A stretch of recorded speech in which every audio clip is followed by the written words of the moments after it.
Friends, कैसे हैं आप लोग। ई रिक्शा के ड्रम के अंदर अगर प्रॉब्लम आ रही है, चकचक की आवाज़ आ रही है, तो हमें करना क्या है। तो फाइनली सबसे पहले हमने इस पहिए को खोला है। खोलने के बाद में हमने जो देखा, ये देख सकते हैं आप निशान, और ड्रम के अंदर भी ये देखिए किस तरीके से ड्रम के अंदर निशान बने हुए हैं चारों तरफ।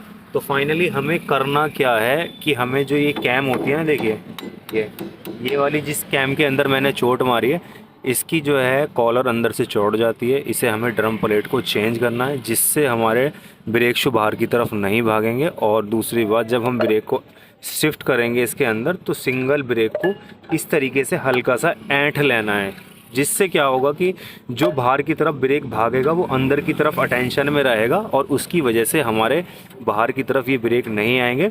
और ये आपको मैं दिखा दूं कि इसके ऊपर थोड़ा मोटा एरिया दिखाई दे रहा होगा। यदि आपके ब्रेक शू घिस चुके हैं और आपको बार बार ब्रेक लगने की प्रॉब्लम आ रही है, तो आपको करना सिर्फ इतना है कि ये वाले ब्रेक शू के ऊपर मैंने पत्ती रखवा दी है, जिससे हमारे ब्रेक प्रॉपर तरीके से लग रहे हैं। यदि बार बार ब्रेक शू ख़त्म हो रहे हैं या ड्रम घिस गया है, तो ये पत्ती रखवाने के बाद में आपका ब्रेक शू अच्छी तरीके से काम करने लगेगा। तो वीडियो अच्छी लगे तो वीडियो को लाइक, चैनल को सब्सक्राइब जरूर करें। थैंक यू भाई।